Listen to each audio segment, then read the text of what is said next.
irdaataa godhi zakaata baasi sababa qabeenya keetiitiif hawaasni baay'atee diinal islaam qabatee ilaa yawmil qiyaamaa gaafa ilmi isaallee qabate ati ajrii irraa argattaa jechuudha kuni humna gudda harcee sirra barbaanna abbo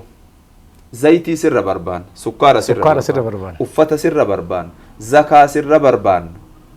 biyya diiniin hin dhaqqabne dhaqqabsiifna ummata qiblaan garana jechuu eega inni dhalatee takkaa itti maniin beeyin dhugaami dubbiin kun maa warri hamarii bara rabbi ma waan jedhamu afaanumas jaraati mee waan rabbi jiraa jennaa huma takka hin beeknu wanni nu takkatti hin beeknu yooma rakkanneef arooba dhabne waa akkana ol garagallee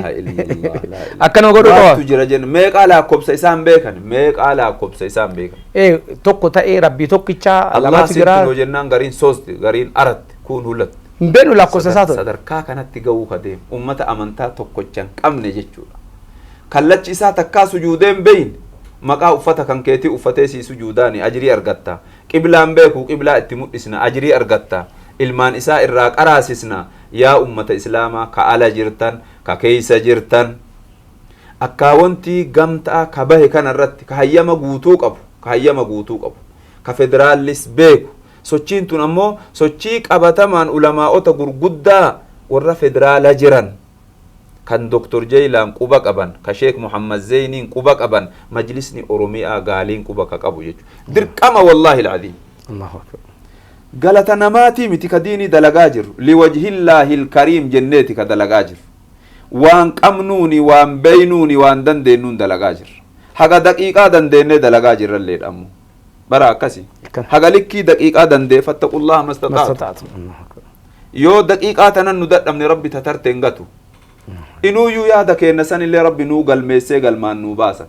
waan taheef hawaasa keenya hawaasa islaamaa diinii yaaduun gaariidha man lam yahtamma biamri ilmuslimiina falaysa minna namni amriin islaamaa isa yaachifne keennaa miti namni amriin islaamaa isa yaachif yaa dhiiroo ambiyaan maatii ufii irra ruhii ufii irra diinal islaamiif yaadaa dabranii sahaabaan kana yaadaa dabranii hedduun sahaabaa nabi muhammad waa qabriin isaanii madiinaa taate intasharuu liddacwaa fi aqxaari ilcaalam aqxaara aalamaa keessa dacwaadhaaf faca'an qabriin isaanii iddoo garagaraa keessa taate jechuudha kanaaf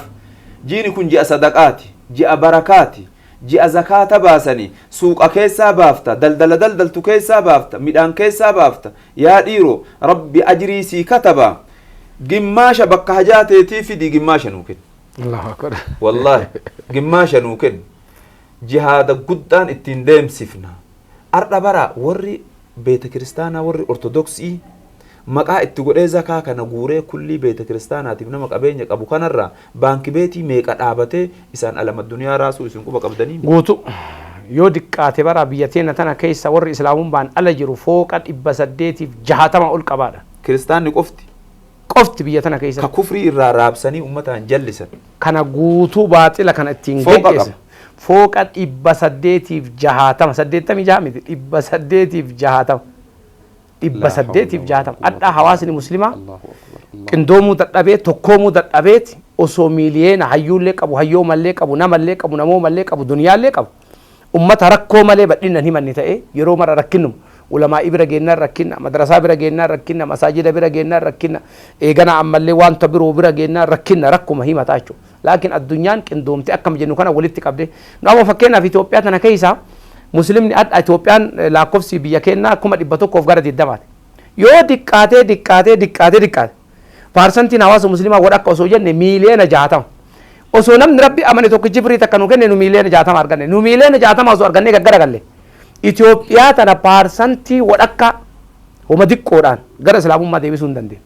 wanni amma karoorri masmarri guutuun fuulli nu as gara galee dhiyoo namtichi paastartichi maal jedhe neetworkii ajaa'ibaatti jedhan amma biyya keenya neetworkiin jabaan neetworkii 5G jedhama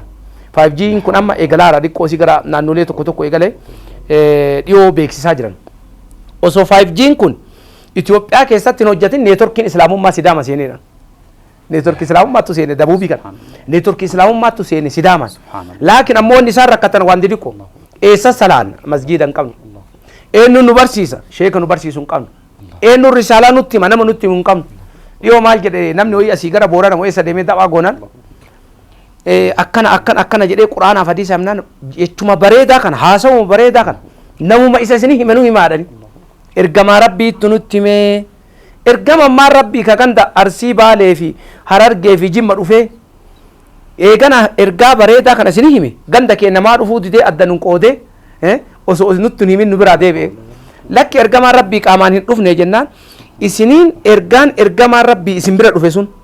maa nu biraan gahuu diddanii nu dhossitanii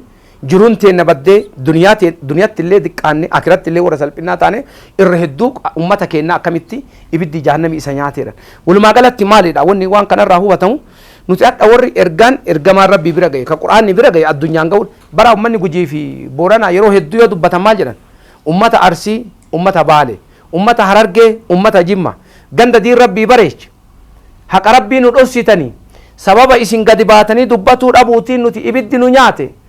namni itti isin kassasnu duniyaatti hin jiru amaam rabbiiti isin kassasna warra jedhee dubbatuutu jira kanaaf Harargeen guutuun Jimma guutuun Baalee guutuun Arsiin guutuun risaalaa wannaa kana itti gaafatamummaa jalaa baan jiran maa namichi dhiifama wajji namichi Sidaamaa ka gaafa kaane ganda gaara gubbatti itti dhufne rabbummaan jedhan kunu Oromoo tahinnaa jechuu isaa yaadattu rabbummaan jedhan kunu Oromoo tahinnaa maal sheekni Oromoo keessa baay'ee islaamummaan achi baay'ee nuti ulamaa an qabnu beekan sheekan qabnu injiru sheekni nutti hin baay'anne osoo rabbii gara keessan ta'uu baatee gara keenya fa'a akka ta'ullee taate akkuma isinii qooti nu qootaadha bara wallaahi amri ajaa'ibaati aakhira akka rabbi nullee midhate nullee laale amma argine eega rabbi isin nuu fide jedhe السلام عليكم ورحمة الله وبركاته آقا قها والأجيسيسا أدو سنبرتوتنا قرر والبوسا دل إلمان نما بيكان هقنما بيكاتوف أمو بيكم سدركما بيكتوتا بيكم سكابنين كان بؤور فمي نابن يونيانا هوجي وانتلو أولتما أدى هوجتشو داف كايفتي إرقا إسلام ما بكهين جين نجيسو كيستو نما نمما إسادة قتي دمو كان isaaf hin galle innuu nama ta'uun kan du'aa isaa kophaa baasee awwaalu kan isa biratti kabajni harree kan dubartii caalu kan yoo harreen dhalte diggisee caffaru kan mirga dubartii harreedhaa gaditti ilaalu kibba Itoophiyaa Sidaama Walaytaa Gujii fi Booranaa fi daangaalee biyya keenyaa hundaatti imaluun bakka diiniin islaamaa hin dhaqqabne dhaqqabsiisuuf kan onnate dhaabbata Yoonayaanaa hojiiwwan gurguddoo afur isaanis tokkoffaan namoota haala jireenyaa garagaraatiin uffata hin qabne uffisuu harka qalleeyyiin uffata barbaadan hedduun akkuma jiranitti ta'ee addatti ammoo hedduun ummata kibba Itoophiyaa namoota qullaa deeman waan ta'aniif nuti akka muslimaatti dirqama keenya bahachuun barbaachisaadha. Lammaffaa qur'aana barattootaa bituun raabsuu fi sheeka qur'aana isaan barsiisu isaanii mindeessuun beekumsa islaamummaa dhalootaa dhalootatti akka dabru gochuu. Sadaffaa ji'a ramadaanaatiif namoonni islaamummaa fudhatan akka soomaniif haala isaaniif mijeessuu kennaa ramadaanaa waan akka midhaan shoorbaa ruuza zayita daakuu temiraa fi kan kana fakkaatan walitti qabnee qooduu nama waan soomuun hin qabne soomsisuun fadlii ramadaanaa haa qooddannuu isiniin jedha dhaabbanni Yoonayaanaa inni afraffaan ammoo namoota kophaattis ta'ee gamtaadhaan qindaa'anii masjida ijaaruu barbaadan minxaafa masjidaa bituu fedhan daa'iiwwan biyya keessa deemanii islaamummaa barsiisaniif motora bituu kan fedhanii fi bishaan boollaa baasuu kaayyoo qabaniif dursinee qorannoo taasisuun namoota gocha kana raawwachuu barbaadaniif haala mijeessuu kaayyoo isaa godhatee sochii irratti argama. Hawaasa keenya fayyadamaa taasisuuf paakeejii hojiiwwan keerii hundaa bakka tokkotti kan argattan Yoonayaanaa wajjin yoo hojjettan. Kanaaf koottaa namni muslima ta'ee fi kaayyoo kanatti gammadu kamuu guyyatti qarshii tokko irraa eegalee kan waggaa qarshii 365 fi achi ol niyyachuun miseensa dhaabbata Yoonayaanaa ta'uun siinqii ganda aakiraatti isinii taatu rabbi bira ol kaayatuu ni danda'a. Lakkoofsa akkaawuntii baankii hijiraa 100